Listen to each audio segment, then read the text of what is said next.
एक बूढ़े पिता की कहानी। एक बूढ़े पिता की कहानी। गिरनार नाम का एक शहर था। गांव में जय नाम का एक लड़का रहता था। उसका जन्म एक गरीब परिवार में हुआ था। जय के घर की हालत बिल्कुल भी अच्छी नहीं थी। उसके पिता गांव में छोटा मोटा काम करते और माँ गांव में लोगों के घर बर्तन मांजने जाती थी। जय अपने माता पिता से काफ़ी नफरत करता था क्योंकि वो लोग उसकी एक ख्वाहिश भी पूरी नहीं करते थे। इसलिए गुस्से में हमेशा एक बात कहता कि वो एक दिन ये घर छोड़कर चला जाएगा और फिर कभी भी वापस नहीं आएगा।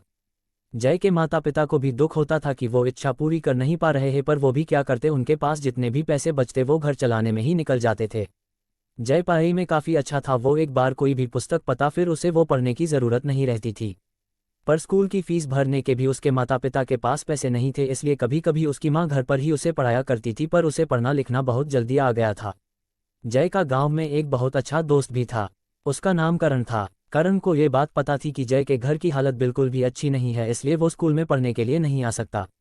करण उसकी मदद करना चाहता था, इसलिए स्कूल का जैसे ही एक साल खत्म होता था वो उसकी सारी किताब जय को दे देता था। जय का दिमाग इतना तेज था कि वो एक बार में काफ़ी किताब पढ़ लेता था। जय ने इसी प्रकार स्कूल की पढ़ाई पूरी कर ली।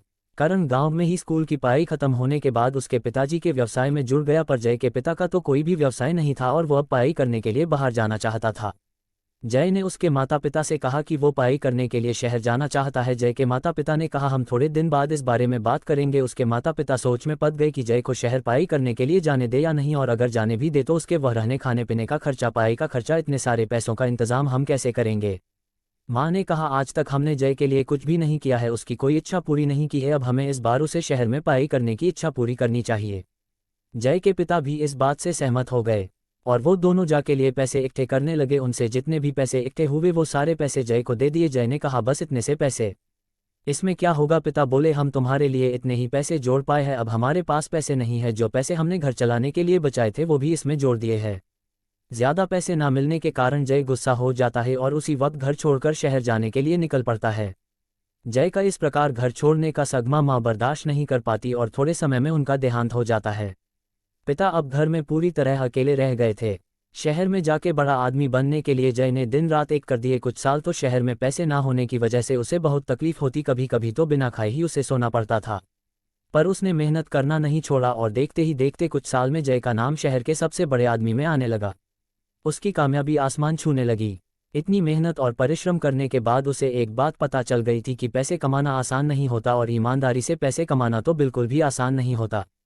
जय को अब उसके माता पिता की मजबूरी का एहसास होने लगा। कभी कभी वो ये भी सोचता कि माता पिता को पत्र लिख के माफ़ी मांगूं और उनको बताऊं कि वो उनसे कितना प्यार करता है, पर काम से कभी भी फुर्सत ही नहीं मिलती। और जिस दिन वो अपने माता पिता को पत्र लिखता ही उसी वक्त उसके ऑफिस में एक पत्र आता है और वो पत्र गाँव से उसके दोस्त करण ने भेजा था। करण का पत्र देखते ही जय खुश हो गया, पर जब उसने पत्र पढ़ा तो उसकी खुशी दुख में बदल गई। पत्र में लिखा था कि तुम्हारे पिता की मृत्यु हो गई है।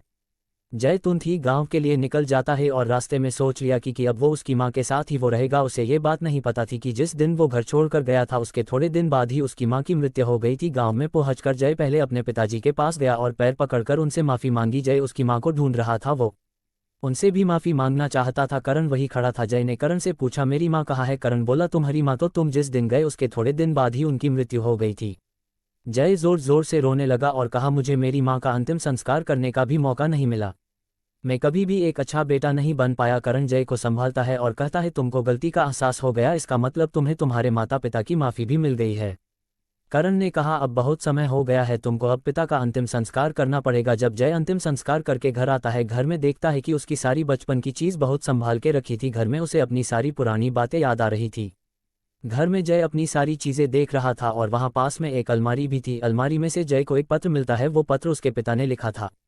पत्र में लिखा था कि जय तुम हमेशा के लिए यहाँ से जाने की बात किया करते थे, पर मैं तो हमेशा तुम्हें देखकर ही जिया करता था। तुम्हारे जाने के कुछ दिन बाद ही तुम्हारी माँ ने भी मेरा साथ छोड़ दिया है। अब मेरा यहाँ कोई नहीं है, तुम्हारी बचपन की चीज़ देखकर ही मैं जी रहा हूँ। तुमको देखकर ही हमें हमारी जीने की वजह दिखाई दे रही थी। मैं तो उसी दिन मर गया था जिस दिन तुम हमेशा हमेशा के लिए ये घर छोड़कर चले गए थे। पत्र में आगे लिखा था कि बेटा हमने तुम्हारी कोई भी इच्छा पूरी नहीं की है, हो सके तो हमको माफ़ कर देना। इतना पढ़ते ही जय की आंख में आंसू आ जाते हैं। माता पिता उनसे जितना भी हो सकता है वो सब कुछ करते हैं। उनके प्यार को कभी भी पैसों के साथ तुलना मत करना, और अगर आपसे भी कोई गलती हुई है तो तुरंत माफ़ी मांग लीजिए, क्योंकि एक बार समय चला गया तो ना माफ़ी मांगने का मौका मिलेगा ना वो इंसान वापस आएगा।